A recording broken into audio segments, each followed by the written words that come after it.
once. Then they shot at him 4 times. But the police ran on foot and pulled their guns out already. They already had their, like, as soon as he was running, he was already grabbing for his gun.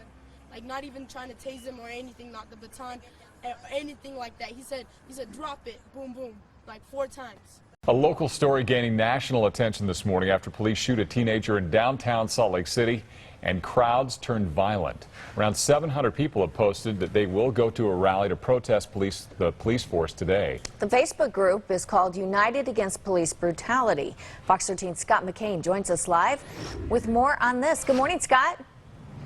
Morning, Carrie and Dan. Yeah, the group planning a protest, an event here tonight at 6 o'clock at the Wallace Federal Building right here on State Street in downtown Salt Lake City. And on Sunday, Salt Lake City police responding to the events that unfolded on Saturday evening about 8 o'clock downtown near the homeless shelter after a teenager was shot. 17-year-old Abdi Mohammed. He was holding a broomstick and fighting another man when officers showed up that night to a report of an assault. Now, Mohammed was shot several times and then spent part of Sunday in a coma before finally waking up. Then a memorial of purple flowers and red ribbons marked the spot where he was shot. Now, his family questioning whether the shooting was necessary. What did they think he was going to do with the freaking broomstick? Like, stab people? Come on. And then 3 shots, too? That's ridiculous. After gathering some of the initial facts in this case, Salt Lake City police releasing a statement on Sunday that says their officers witnessed 2 males with metal objects attacking a male victim and ordered them to drop their weapons. One of the males complied and dropped his weapon. The other, however, continued to advance.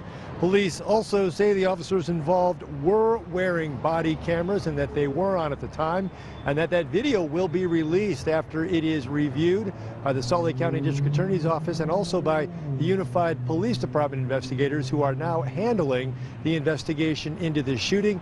Those 2 officers, by the way, on routine paid administrative leave until all of this is wrapped up. For now, we're live in downtown Salt Lake City. Scott McCain, Fox 13 News, Utah. All right, we'll be talking to you again soon about this. Thanks, Scott.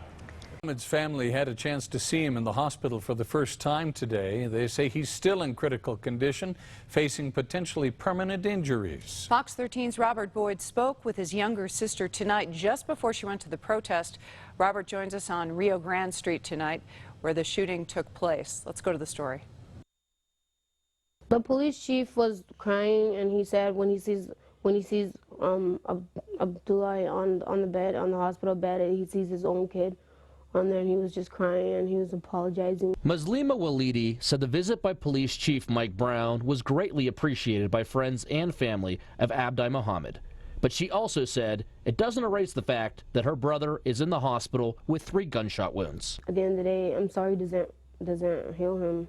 Sorry isn't gonna redo what happened. Brown was clear that he wasn't apologizing for officers shooting Mohammed. He stands by their decision.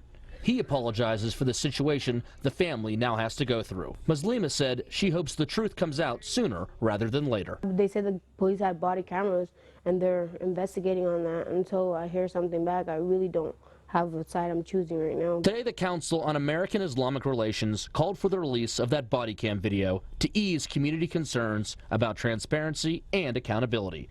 But SLC police countered the request, saying because the suspect is being screened for criminal charges, release of the body cam recording could deprive the suspect of a right to a fair trial or impartial hearing.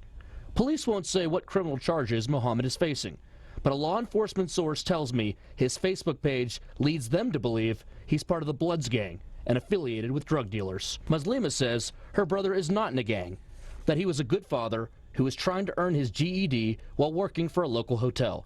She said she is anxious to speak with him, but right now he is unable to talk. We gave him some paper and some pen, and it took him a minute to write, and he wrote, "I miss you guys," and he started crying, and after that they had to put him back to sleep, and we haven't seen him since.